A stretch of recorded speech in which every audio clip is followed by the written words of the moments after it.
Good evening, fellow punchers. Mickey D back with you here on, Wednesday evening with a couple for tomorrow. Just gone 6 o'clock, 6:05. Our first runner was a non-runner, and we have two left, one at 6:30, and it's drifting out like a barge.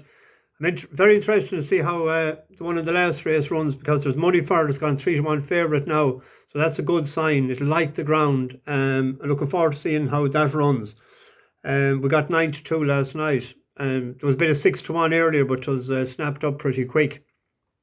Today ended sort of in a sour note last night with the injury to that horse. It was cruel to see. It was giving us all, and it probably would have won.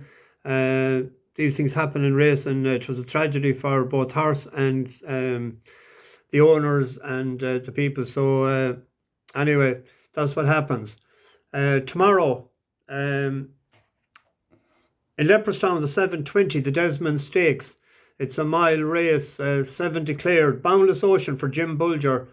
Sporting new owners, I see. This time it's gone out of Jackie Bulger's colours. It's rated 110. It's a 3-year-old. And 3-year-olds have won 5 out of the last 6 run-ins of this race. It has won twice out of 10 starts, but both its wins were in Leopardstown out of 4 run-ins there.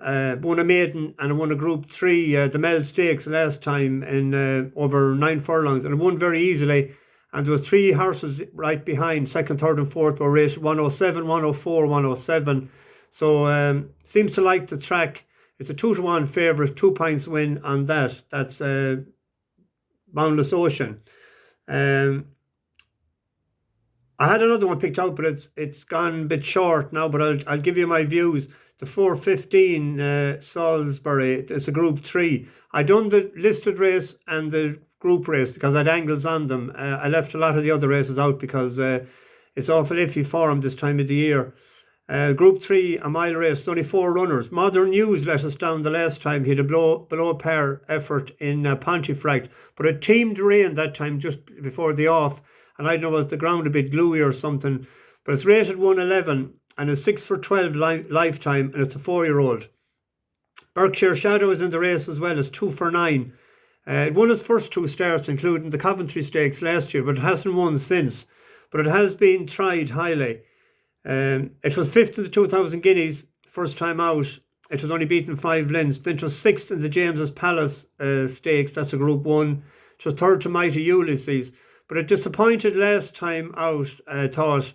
And it's between them. On the figures, the 3-year-old Berkshire Shadow is £6 well in with the weight for age allowances. But Appleby is in blistering form. Out of his last 38 runners, he's had 15 winners, 14 places. That's a 40% strike rate over the last 21 days.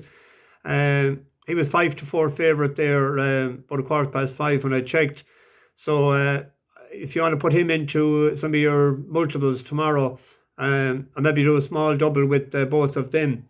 There's an outsider I want to give a shout to tomorrow. It's in the 8:20 at Leopardstown. It's a 20-1 shot. Super Over, to be written by Shane Foley. It's a 4-year-old out of Pearl's Secret. It was formerly trained in England by Archie Watson. It ran once only as a 2-year-old. It was second in Newcastle. It ran 7 times as a 3-year-old then in England, 4 times in Kempton, and 3 on the turf. It was rated, 77 for a lot of those runs. Then it has run 4 times this year for its new trainer. 3 times in Dundalk. It was 3rd, 2nd and 2nd. And then it's down the field in Galway, but that was no great surprise. It's rated 76. It likes top of the ground. It's a 20-1 shot. I think we could give it a point each way in the hope that they were looking for top of the ground because they didn't run it in the spring or that on the turf when it was, when the rain was about. It's just an angle I sometimes take with the dirt to turf angle. That's Super Over in the 8:20 at Leopardstown. And then this is another sort of a shaky sort of a bet, but we do all right with the shaky bets at times. And if we get an odd one, it'll cover the ones that we don't get. The 110 at Ffos Las, it's a mile 6, and there's 6 declared. It's all an apprentice riders race.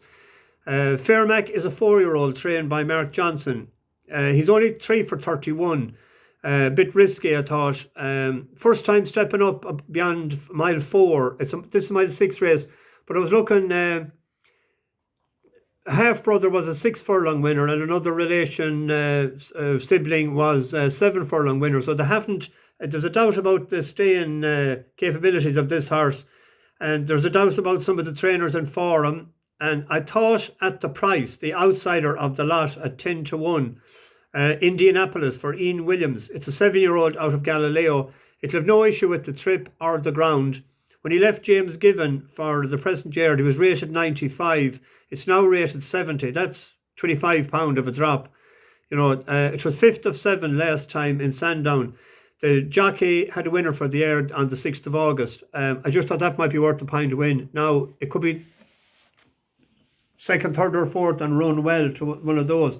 But I thought with doubts about the rest of them that we would take a gamble on that. They're the sort of horses that you look out for at times. Anyway, a better motor. Get this in the oven. And I am going away next week, but if some of you were wondering, I will be trying to do a video each day. I'm not going away from the channel because I know the bus has to run. So I'll be trying to get to where there's Wi-Fi or good internet or something on my travels. And I'm spending the first night in Charleville, and then the next 2 nights will be in Killarney at the races. I was onto the Killarney racetrack looking for a couple of tickets to give out to a couple of the channel that might want to go. So the girl said yesterday that she'd get back to me in the next couple of days. So hopefully she might give me 2 tickets for 2 days for 2 people. I don't know. I'm trying anyway. If not, sure I might get 2 for someone if they want to go. Anyway, over and out. Bash the bookies.